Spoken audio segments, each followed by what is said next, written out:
Guys, welcome back. आज हम review करने वाले हैं हमराही एपिसोड 27 जो कि फाइनली आ गया है। चलिए आज के एपिसोड में देखते हैं क्या होने वाला है।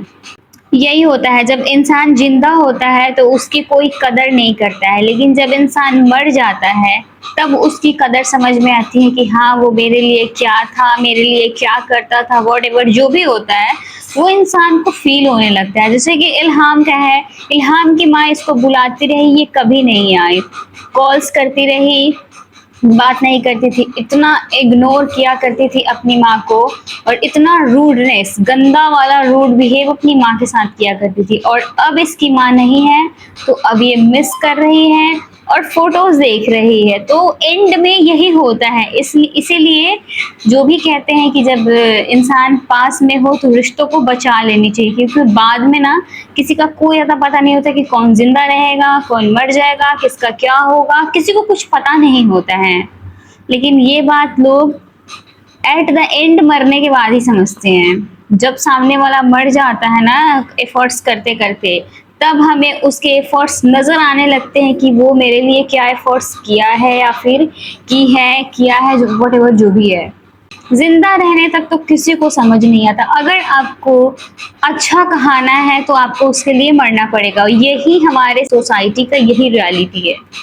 गाजी यूसुफ लाला को, वो जो एलिफ का और मरियम का, इल्हाम का जो रेस्टोरेंट है, वो रेस्टोरेंट मतलब उसका ऑनर कोई और है और खरीद बिक्री ये लोग कर रहे हैं आपस में, दोनों मिल बांट के, मतलब ये हमारा है ये तुम्हारा है कर रहे हैं। और जो ऑनर है उस बात से इन लोगों को कोई लेना देना ही नहीं है, जबकि इनको पता है कि इल्हाम जिंदा है, बट स्टिल उस जमीन को, उस रेस्टोरेंट को ये लोग अपने बिजनेस के लिए खरीद बेच रहे हैं। पर इन अंकल जी के साथ इतना कुछ हो गया, लेकिन फिर भी ये सुधरने के लिए रेडी नहीं है, सुधर नहीं सकते। और लाला को तो डाउट हो ही रहा है कि ये ऐसा तो नहीं है, ऐसे कैसे अपना ड्रीम प्रोजेक्ट मुझे दे सकता है। लाला को तो पता नहीं है ना कि ये अपने बेटे की वजह से ऐसे हो गए हैं, और बेटे की वजह से मतलब थोड़ी बहुत लॉस झेलने के लिए भी रेडी हो गए हैं। चेंजेस अपने बेटे की वजह से आए हैं इनके अंदर।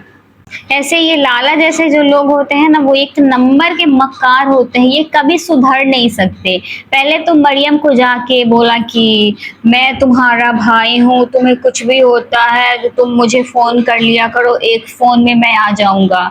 एलिफ के साथ भी सेम चीज़, मैं तुम्हारा मामा हूँ, तुम्हारी माँ का भाई हूँ, ब्ला ब्ला, तुम्हें जो भी ज़रूरत पड़े तुम मुझे आके कहो। और अब देखो उनका एक रेस्टोरेंट जिसको ये खरीद के, और अब मैं अपने हाथों से गिराऊंगा जस्ट बिकॉज उसने अपनी मर्जी की शादी कर ली।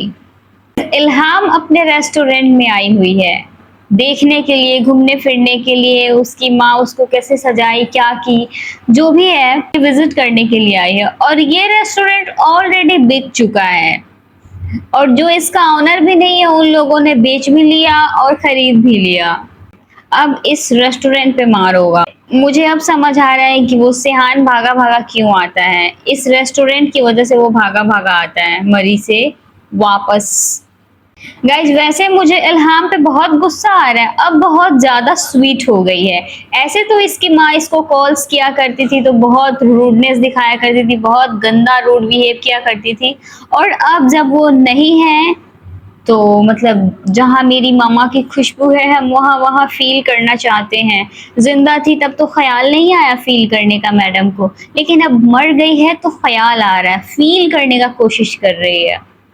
गाइस गाजी यूसुफ अंकल को जिक्रिया गलत बात तो नहीं कह रहे कि एक बार सोच समझ के काम करना चाहिए था, डील करने में काफ़ी जल्दी कर दिया है इन्होंने, अब उसका खामियाजा इनको बहुत जल्दी भुगतने को मिलने वाला है। गाजी यूसुफ अंकल कह रहा है कि मैं अपने बेटे को जितना जानता हूँ, अगर वो इस रेस्टोरेंट में इंटरेस्टेड होता तो वो यहाँ बैठ के रहता और उस रेस्टोरेंट को रन करता। अब इनको समझ आएगा कि ये अपने बेटे को कितना जानते हैं और कितना नहीं जानते हैं। जब उस रेस्टोरेंट के चक्कर में इनका बेटा वापस से भागा भागा आएगा ना, तब इनको पता चलेगा। गाइस ब्लंडर का शुरुआत तो अब हो रहा है ड्रामा में, अब तक तो कुछ हुआ ही नहीं था। अब वापस से ये प्रॉपर्टी तो अब तो गाजी यूसुफ अंकल बेच चुके हैं, जो कि उनका था भी नहीं। एक लीगल वारिश के होते हुए उस प्रॉपर्टी को पता नहीं किस बेस पे बेचे हैं, ये तो वही जानेंगे। और अब इल्हाम आ चुकी है बीच में टांग अड़ाने के लिए। सो अब होगा तीन तगाड़ा गेम बिगाड़ा, अब शुरू होगा, क्योंकि एक काम में तीन लोग आ चुके हैं, गाजी यूसुफ, लाला, इल्हाम। सबसे बेस्ट चीज है इल्हाम की एटीट्यूड, जो कि बहुत सही है। अकेली है, इसका कोई भी नहीं है, लेकिन एटीट्यूड भर भर के दिखाती है। जैसे आप लोग देख रहे हो, वो जो वकील है वो बार बार कह रहा है कि ये जमीन लाला की हो चुकी है, तो ये कह रही है शायद आपने ठीक से सुना नहीं, ये जमीन मेरी है, इस जमीन की ऑनर एलिफ थी, एलिफ की बहन मैं हूँ, तो लीगली मैं इसकी वारिस हूँ। सो get out from here. 5 minute के अंदर में आप लोग यहाँ से निकलिए। और गाइज अच्छी बात ये है कि धीरे धीरे इल्हाम को एलिफ और सयान के बारे में सब सही सही बात पता चल रहा है। जैसे कि वो जो तोड़ फोड़ हुआ था, फिर सयान उस जमीन को खरीदा, फिर उस जमीन को एलिफ को गिफ्ट कर दिया। ये सारी बातें धीरे धीरे इल्हाम को पता चल रहा है सयान के बारे में और एलिफ के बारे में। और इसको अफसोस इस बात का है कि इतना पावर होने के बाद भी इसकी बहन को वो बचा नहीं सका। वो इसलिए नहीं बचा सका बिकॉज वो खुद बेड पे पड़ा हुआ था, हॉस्पिटल के बेहोश पड़ा हुआ था। उसको खुद ही नहीं पता था कि उसकी बीवी के साथ क्या हो रहा है, अदरवाइज ऐसा कभी नहीं होता। लाला सोच रहा है कि एलिफ और मरियम तो मर गई, तो फिर ये तीसरी लड़की कहाँ से आ गई है। इन लोगों को तो पता है नहीं कि उसकी एक और मरियम की एक और बेटी थी जो कि इल्हाम थी। अब ये जाएगा देखेगा तब ना इसको पता चलेगा कि सेम चेहरे की लड़की है। ये उसको हल्के में ले रहा है, इसको लग रहा है कि वो मतलब तेज नहीं है, उसके पास दिमाग नहीं है, ये लोग उसको डराएंगे धमकाएंगे, वो डर जाएगी और रेस्टोरेंट खाली कर देगी। वो पढ़ी लिखी है, वकील है, जब ये लोग जाएंगे तब इन लोगों को पता चलेगा कि वो चीज क्या है। अभी तो ये लोग ऐसे ही फुदक रहे हैं। यही होता है ना, इंसान को बिना जांचे बिना परखे किसी को हल्के में नहीं लेना चाहिए। और ये जो बड़े लोग होते हैं ना, इन लोगों का है कि ये हर किसी को हल्के में ही लेते हैं। और ये गाजी यूसुफ हो गया या फिर लाला जैसे लोग तो किसी को कुछ समझते ही नहीं है। जब वो गाजी यूसुफ से नहीं डरी, गाजी यूसुफ के बंदों से नहीं डरी, तो ये लाला क्या चीज है उसके सामने। शुरुआत में तो ये लाला बहुत स्वीट बंदा बन रहा था, बहुत अच्छा जेंटलमैन टाइप बनने का कोशिश कर रहा था, लेकिन औकात अब दिखा रहा है कि यार तुम जैसा समझते थे तुम लोग, मैं वैसा बिल्कुल भी नहीं हूँ। मैं एक नंबर का नीच गलीज गिरा हुआ घटिया किस्म का इंसान हूँ। अब लाला सारे ऑडियंस को बता रहा है। पहले तो वो मरियम और एलिफ के साथ में बहुत स्वीट बन रहा था, बहुत स्वीट बनने का ट्राई भी कर रहा था। गाइस जो बात इल्हाम अभी बैठ के सोच रही है, ये बात तो मैं वीडियो के शुरुआत में ही बोल दी हुई थी कि जब इंसान जिंदा रहता है तो हमें उसकी कदर नहीं होती, हम बिल्कुल भी उसकी कदर नहीं करते। लेकिन जब वो इंसान हमें छोड़ के चला जाता है ऊपर, तो फिर हमें उसकी कदर होने लगती है, महसूस होने लगती है। हमें उसके लिए ना हमारे दिल में प्यार मोहब्बत उत्पन्न होने लगता है, हम उससे प्यार करने लगते हैं। जो अगर वो जिंदा होता और अगर वो मिलता तो शायद वो इंसान मरता ही नहीं। और इस बात का अब रिग्रेट इल्हाम को हो रहा है, जो कि होना चाहिए, क्योंकि इसने बहुत ज्यादा रूड बिहेव करा है एलिफ के साथ में और मरियम के साथ में, जो कि नहीं करना चाहिए। उसी चीज का अब रिग्रेट मना रही है, जो कि इसके पास अब रिग्रेट करने के अलावा कुछ बचा ही नहीं है। Guys finally after 20 minutes episode में, आफ्टर 20 मिनट के बाद में हमारे हीरो को दिखाया जा रहा है। कितनी गलत बात है यार, मतलब 20 मिनट एपिसोड चल जा रहा है तब जाके हीरो देखने को मिल रहा है कि हाँ हमारा हीरो भी है, जिसको देखने के लिए हम ड्रामे देखने बैठते हैं। हीरोइन को दिखा रहे हो ओके, लेकिन थोड़ा थोड़ा बीच बीच में हीरो का भी सीन रखा करो यार।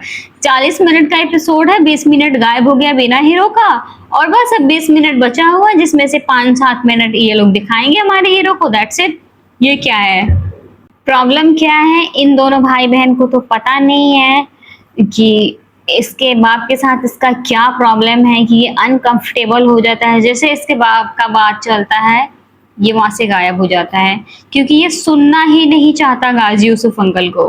और वजीर खान है तो उसको अब पता चल गया है कि ये गाजी यूसुफ का बेटा है, तो वो बात बात पे ही गए उसको क्या है, उसके घर के नौकरों की भी फीस इससे ज्यादा होगी, वो गाजी यूसुफ का बेटा है। गाइज इल्हाम को अब समझ आ रहा होगा कि ये कैसे कैसे लोग हैं जो इसके रेस्टोरेंट के पीछे पड़े हुए हैं, तोड़ फोड़ कर रहे हैं इसका रेस्टोरेंट, और इसी पे आके गुंडागर्दी कर रहे हैं, गन्स तान रहे हैं, और इसी को कह रहे हैं कि अभी 1 हफ्ते के अंदर में रेस्टोरेंट खाली कर दो। इल्हाम को ये सारी बातें पहले क्यों समझ में नहीं है? माइंड में आना तो चाहिए कि अगर ये गुंडे हैं तो ये गुंडे लोग कुछ ऐसे ही बातें करने आते हैं, तो ये पक्का रेस्टोरेंट को खाली करने के लिए कुछ ऐसा काम करेंगे, तो उसके लिए पहले से इसको एक्शन लेना चाहिए ना। उस चीज के लिए इल्हाम को पहले से प्रिपेयर होना चाहिए था, जो कि थी नहीं। उसी का नतीजा है कि ये गुंडे लोग आके गुंडागर्दी करके दहशत फैला के यहाँ से चले गए। वैसे वो डरने वाली तो नहीं है। गाइज इल्हाम वीडियो बना के सोशल मीडिया पे अपलोड कर रही है, और सोशल मीडिया पे जब बात कोई जाती है तो वो बात वायरल होती है, और फिर अक्सर लोगों को न्याय मिल ही जाता है, क्योंकि सारी आवाम जो है कि सपोर्ट में आ जाती है ना, इंसान के सपोर्ट में आ जाती है, सपोर्ट करने लगता है, फिर वहां पे प्रॉब्लम होता है। सो आई होप कि इसको न्याय मिले। वैसे न्याय मिले ना मिले वो अलग बात है, लेकिन सेहान को जरूर ये वीडियो दिखाई दे देगा, और वो वापस जरूर यहाँ आ जाएगा इसकी हेल्प करने के लिए, क्योंकि ये प्रॉपर्टी उसकी बीवी की है, तो उस हिसाब से अब उसकी बहन की होनी चाहिए, जो कि वैसे यहाँ पे इल्हाम नाम ले रही है गाजी यूसुफ के गुंडे, जो कि गाजी यूसुफ के गुंडे नहीं है, वो सिर्फ लाला के गुंडे हैं। लाला अपना गुंडा भेजा हुआ है, गाजी यूसुफ को तो पता भी नहीं कि यहाँ पे चल क्या रहा है, वो तो प्रॉपर्टी बेच के बेफिक्र हो चुका है, बट स्टिल उसका नाम ले रही है इल्हाम। गाइज वजीर खान को वो वीडियो मिल गया है इल्हाम का, और वो वीडियो वो सेहान को दिखा दिया, और सेहान को समझ आ गया है कि इल्हाम कराची गई है, इल्हाम टर्की वापस गई नहीं है, इसको झूठ बोली थी कि वो वापस जा रही है, और अब उसकी जान खतरे में है, और अब ये चाह रहा है कि अब हम जा रहे हैं, अब ये कराची वापस जा रहा है, और वजीर खान को वजीर का है कि तुम वापस कब आओगे। अब वो जा रहा है तो वो वापस तो आएगा नहीं, बट स्टिल इन दोनों की हेल्प हमेशा करेगा, ये तो सबको पता है। रबिया को बुरा लग रहा है, क्यों मुझे लग रहा है कि रबिया को ना उस सेहान के लिए फीलिंग आ गई है, मतलब पसंद वसंद करना कुछ इस टाइप का होता है ना, जो कि उसने एक बार भी जिक्र नहीं करा है, बट स्टिल वो मुझे लगता है कि पसंद करने लगी है। I don't know. और बात इल्हाम की आई तो आप लोग जरा देखो कैसे भागा भागा वो यहाँ से जाने की बातें कर रहा है। जो काम गाजी यूसुफ अंकल इतने टाइम से नहीं कर पाए, वो काम इल्हाम का एक वीडियो कर दिया। गाइज को ज्यादा जल्दी सेहान नहीं आ गया, मतलब इतना जल्दी इसके पास आ गया, और ये शौक हो गई कि अरे ये कहाँ से आ गया। गाइज सबसे बुरी चीज ये है ना कि सेहान बहुत ज्यादा सेंसिटिव है, और वो इल्हाम को कह रहा है बार बार कि तुम यहाँ से क्यों नहीं गई, तुम प्लीज यहाँ से जाओ ना। ये बात भूल गया है कि ये इसकी बीवी नहीं है, जो कि ये बार बार जो भी कहेगा इसके बात को वो मानेगी, सुनेगी, या फिर कुछ ऐसा होगा, और ये बार बार उसको जाने के लिए कह रहा है, और वो बार बार एक ही बात कह रही है कि मैं क्यों मानूं तुम्हारी बात, मैं क्यों जाऊं। इसका हमेशा से उल्टा ही जवाब मिलता है इसके लिए। सो स्टॉप करना चाहिए सेहान, I need to stop it, नहीं बोलना चाहिए उसको। और बात प्रोटेक्ट करने की है तो करे प्रोटेक्ट वहीं से, अब जब वापस आ ही गया है तो। और तो कह रहा है कि अब ये जगह वापस से वैसी हो जाएगी, और ये रेस्टोरेंट को कोई कुछ नहीं करेगा, सुबह तक सही हो जाएगा सब कुछ। वो कह रहा है मतलब हो जाएगा, क्योंकि एक बार पहले भी ये सब कुछ हो चुका है, जिसको वो अंडर कंट्रोल लेके सब ठीक कर चुका है। गाइस चलो अच्छा है ये मिल्ली सेहान से बहुत मिस किया करती थी, ये सेहान को उसके बारे में वरीड हुआ करती थी। इल्हाम को भी बोली थी कि तुम मिलना उससे तो मेरे बारे में ज़रूर बताना कि मैं उसको मिस करती हूँ। सो ये दोनों मिल ले तो मुझे अच्छा लग रहा है, निशाद भी के लिए मुझे अच्छा लग रहा है। बेचारी बहुत ज़्यादा परेशान थी उसके लिए, क्योंकि बेटों की तरह मानती है ना उसको। गाइस गाजी यूसुफ अंकल खुशी से जा रहे हैं अपने बेटे को गले लगाने के लिए, लेकिन उसने ऐसे मना किया है, ऐसे मना किया है जैसा इन्होंने तसव्वुर भी नहीं करा था, मतलब कभी इमेजिन भी नहीं किया था कि इनका बेटा इनके साथ कुछ ऐसा बिहेव करेगा। इन्होंने जो किया है उसी का अपने किए हुए का वो क्या कहते हैं, जैसा बोओगे वैसा काटोगे, तो वही काट रहे हैं, जो इन्होंने बोया है वही काट रहे हैं। और क्या एक्टिंग किया हुआ है ना भाई, मतलब ये घर, ये शिहान मेंशन मुझे अब मकबरे की तरह लगता है, जिसमें हमारी एलिफ की, हमारी बीवी की खूनों से रंगा हुआ है। मतलब वाह। और इमोशन इमोशन कूट कूट के चेहरे पे भरा हुआ नजर आ रहा है। वाह Danish, that's why he is the Salman Khan of Pakistan.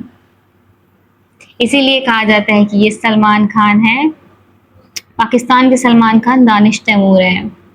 और सलमान खान तो ऐसे हमारे पास है इंडिया में।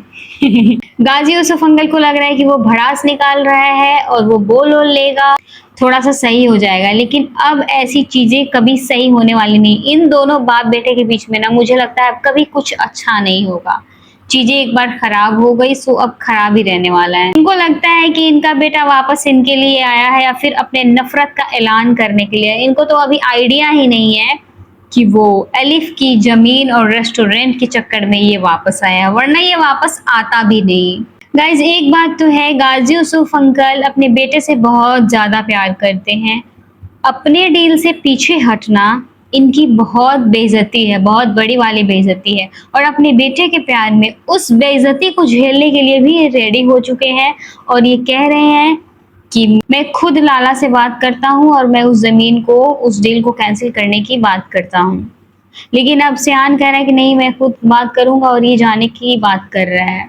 और लास्ट टाइम कह रहे कि अपने बाप को गले तो लगा के चले जाओ, because you know I love you.